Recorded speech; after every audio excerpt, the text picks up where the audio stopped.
Halo semua, ya perkenalkan nama saya Mizel Rantita Bone. Saya berasal dari Bali. Saya kuliah di Atmajaya Yogyakarta, jurusan Ilmu Komunikasi. Nomor identitas bisa lihat di description box ya. Nah, kali ini kita mau bahas apa sih? Ya, kali ini kita mau bahas mengenai refleksi setelah saya mengikuti salah satu kelas, yaitu mata kuliah Produksi Komunikasi Kreatif yang diampu oleh Pak Beni. Ya, jadi nanti kita akan bahas beberapa hal yang udah memang saya catat di sini ya. Saya udah catat di sini, seperti pengetahuan apa aja yang saya udah dapatkan, pengetahuan baru apa, lalu setelah mengikuti diskusi atau webinar itu saya mendapatkan apa aja, itu nanti akan saya bagi di sini. Lalu juga akan ada apa sih yang sudah saya lakukan selama ini, atau pengetahuan baru atau tindakan yang saya bisa lakukan untuk orang lain gitu loh. Lalu di sini juga akan dibahas mengenai kreatif jurnal yang udah memang kami disuruh buat saat awal mengikuti PKK ini, Produksi Komunikasi Kreatif.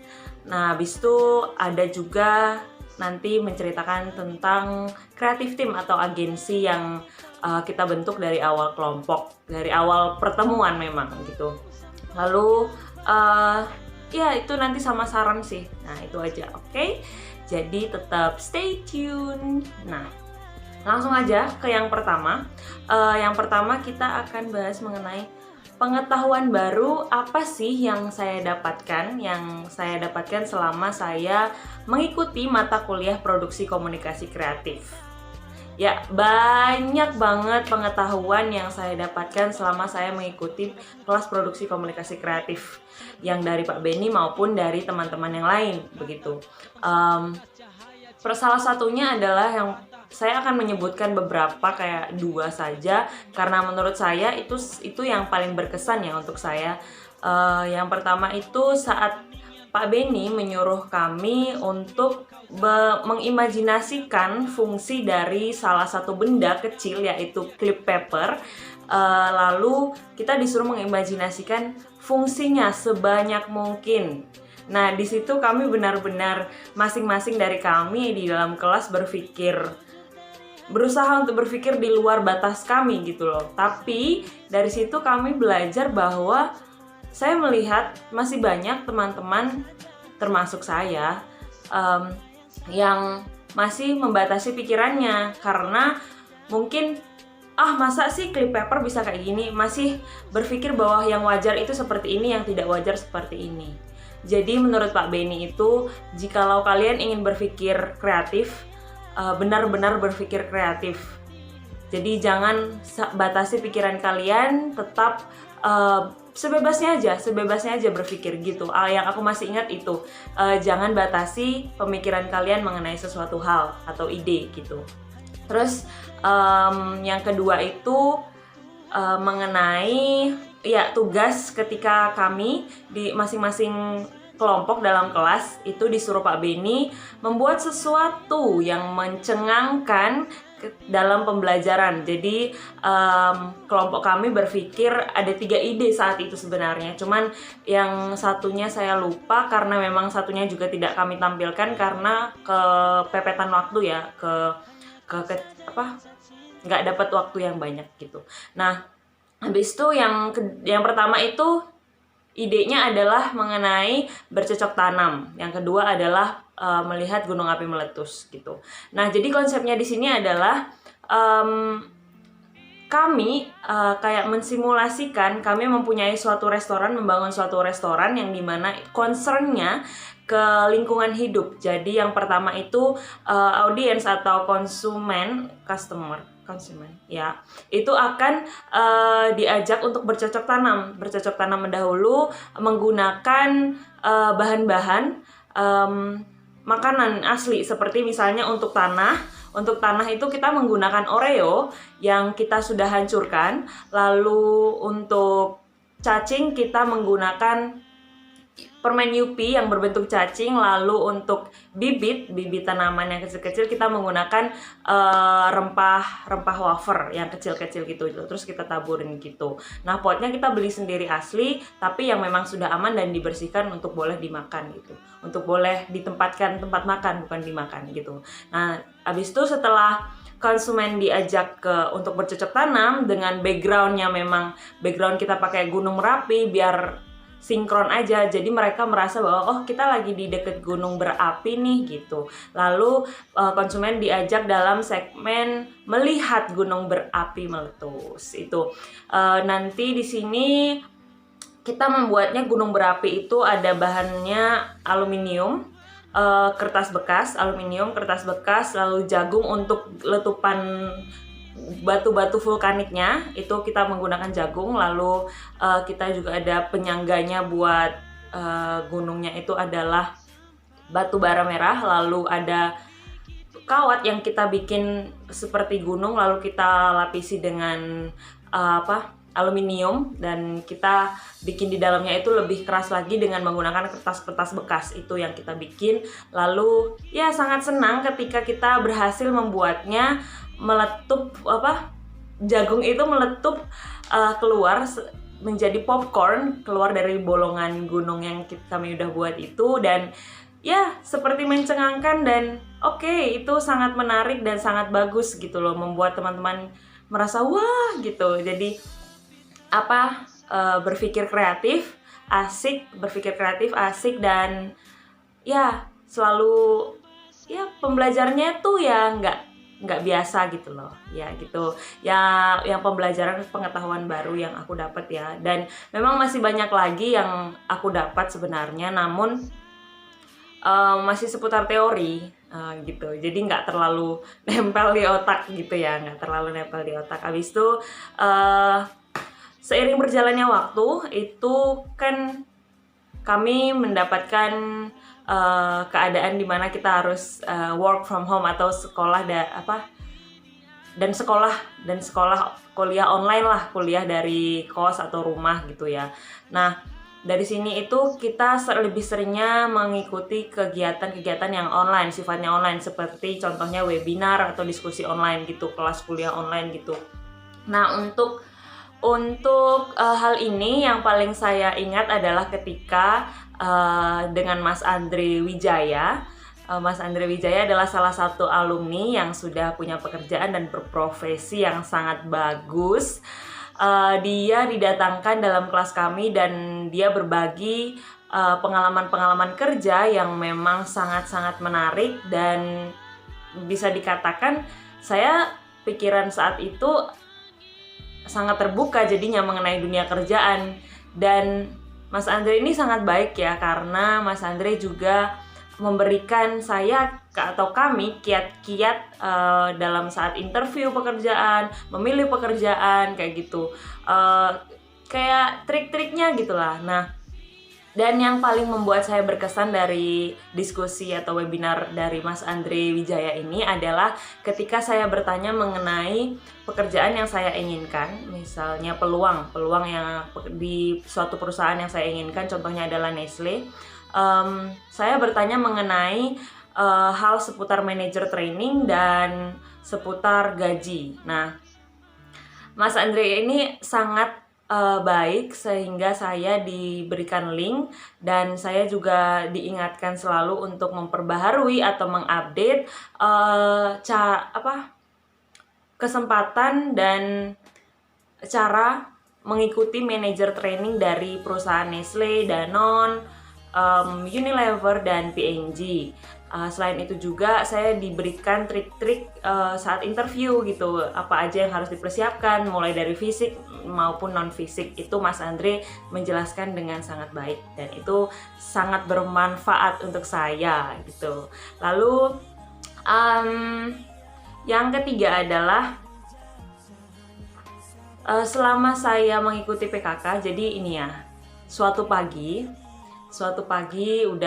sudah masa corona ini ya. Jadi suatu pagi saya mencoba untuk berjalan santai, lalu saya membeli makanan yaitu ceker dan bakso Klenger namanya.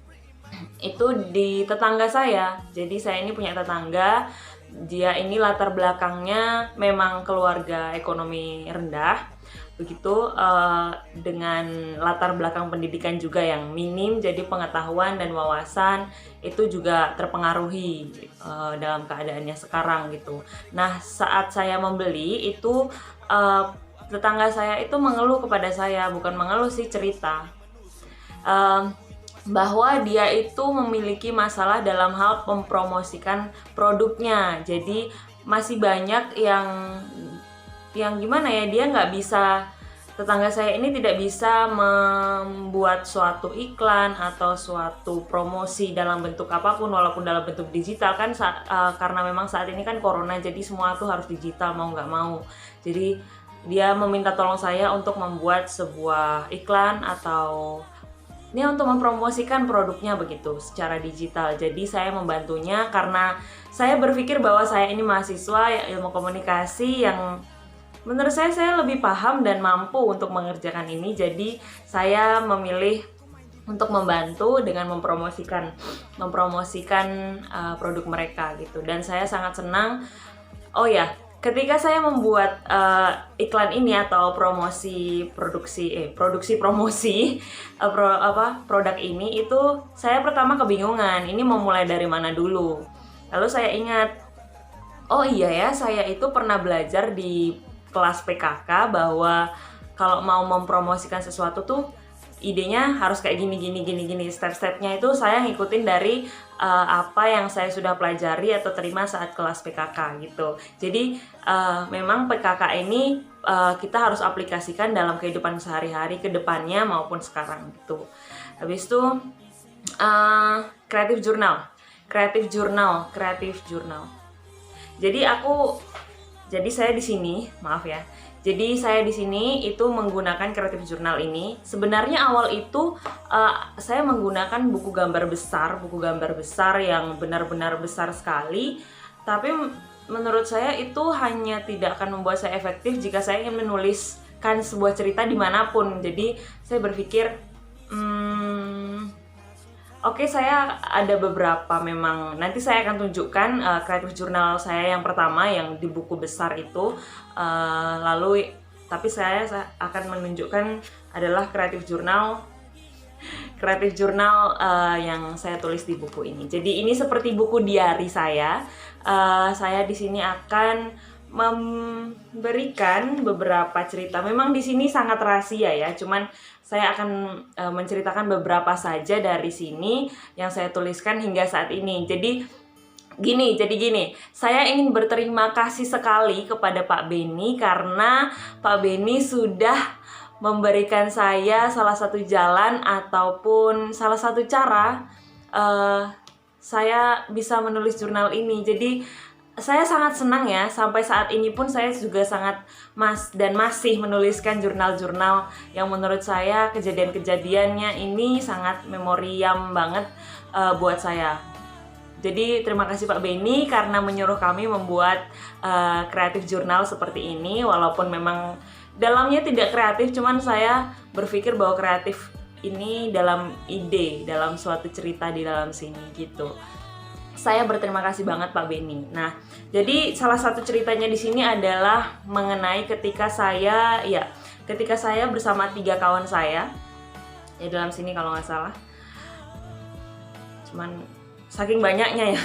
Saking kayak ini udah diari banget ini. Nah, jadi ketika saya dan 3 kawan saya yaitu Bea, Maul, Grace dan saya itu kami mendapatkan tugas dari mata kuliah produksi multimedia, yaitu untuk membuat suatu video. Nah, video ini itu akan dijadikan dan diikuti lomba, diikut sertakan dalam suatu lomba. Nah, kami di sini membuat, dan durasinya hanya 1 menit. Di sini kami membuatnya secara semaksimal mungkin. Kami pergi ke alun-alun kidul kalau nggak salah ya, kalau alun-alun kidul, lalu kita di sana berakting sangat-sangat maksimal sehingga ada 8 atau 6 orang yang merasa bahwa kita ini beneran kesusahan gitu loh. Jadi mereka sempat menolong, ada juga yang memang tidak menolong, cuman kita mencarinya yang menolong saja gitu. Jadi kayak situasinya adalah saya ketimpa musibah patah tangan, tapi saya juga harus membawa banyak sekali barang karena saya bukan orang Jawa, jadi saya habis dari Malioboro dan alun-alun Kidul membawa oleh-oleh banyak gitu. Nah, saya akan meminta tolong beberapa orang yang memang saya tidak kenal, random saja, acak saja, dan apakah mereka mau menolong atau tidak. Jadi ini videonya bertemakan toleransi gitu. Nah, habis itu ada peristiwa lain lagi. Ini pada tanggal 8 bulan 2 ya. Itu teman saya yang bernama Grace itu mengalami salah satu penyakit ya, yang dimana dia harus melaksanakan operasi pengangkatan penyakit tersebut. Nah, saya di situ bersama teman saya Winda itu menemani dia dari awal sampai akhir operasi, karena kami tahu bahwa kami bertiga adalah anak rantau, mahasiswa rantau, jadi kami harus saling mendukung begitu. Dan itu sangat berkesan ya, karena kami harus menginap di rumah sakit gitu. Terus ada beberapa juga hal yang menurut saya ini bersifat pribadi gitu. Nah, sistem penulisan saya di sini adalah saya akan menulis dalam bentuk, misalnya saya nulis di sini. Ini bentuknya kita bacanya gini nih, Tapi kalau yang di bawah sini, kalau ini ceritanya udah selesai yang ini, di sini akan saya tulis kebalik. Jadi bacanya harus kayak gini. Jadi ini juga yang di atas ini bacanya kayak gini, terus yang di bawah sini itu kita bacanya kayak gini gitu. Jadi saya membagikan itu karena menurut saya akan lebih mood membaca, atau orang lain akan mood membaca ketika cara penyajiannya atau cara membacanya juga menarik gitu loh. Ya gitu deh. Nah, selanjutnya adalah kita udahin jurnal ini dulu ya. Lalu kita masuk dalam creative team atau agensi yang udah tim kami buat. Nama tim kami adalah Volka. Karena menurut kami ya, karena ide Merapi itu sebenarnya Volka itu kayak dia besar dan dia ada di mana-mana. Gunung berapi itu kan besar dan dia juga ada di mana-mana gitu loh, gunung berapi. Jadi kami berharap bahwa Volka nanti akan menjadi suatu agensi yang besar dan terkenal di mana-mana gitu. Nah, agensi ini dinamikanya ya sangat baik dan aktif. Jadi menurut saya belajar banyak sekali dari dinamika agensi ini, dan saya sangat mengapresiasi teman-teman dalam tim saya dan tim lain juga, tapi lebih utama ke tim saya karena saya tahu mereka bekerja sangat keras dalam membuat semua hal ini, portofolio, dalam mencari ide, menentukan tema, menentukan warna, makna, gambar, kayak gitu. Itu semua tidak hal yang mudah karena kami menyatukan empat pemikiran atau lima pemikiran, yang dimana kita harus membuat satu keputusan gitu. Memang diskusinya sangat panjang, kita melewati beberapa up and down lah ya, bisa dibilang dalam diskusi tersebut. Tapi kita akhirnya bisa memutuskan yang paling baik adalah ketika kita bisa mengalahkan ego kita masing-masing dan kita membuat suatu keputusan yang terbaik untuk agensi ini gitu. Nah, abis itu kita di sini juga akan mengetahui bahwa dalam satu kelompok itu kita akui bahwa setiap orang itu memiliki kelebihan dan talenta yang berbeda-beda. Makanya di sini saya akan mengatakan bahwa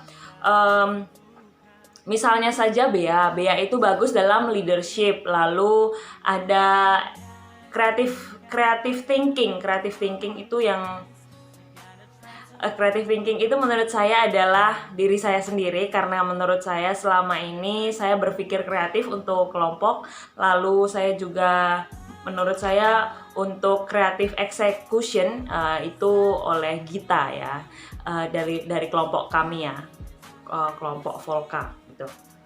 Itu yang menjadi dinamika untuk agensi kami ya. Jadi dinamikanya aktif, dinamikanya sangat bermanfaat untuk saya ke depannya, untuk masing-masing pribadi kami. Talenta kami berbeda-beda, tapi yang sangat baik adalah ketika kita bisa menahan ego dan mencari solusi bersama dengan tidak ada satupun yang dirugikan. Walaupun memang ya harus ada yang didudukan dan dikorbankan sedikit, tapi kita yang paling penting adalah kita bisa membuat suatu keputusan bersama. Itu yang paling sulit gitu.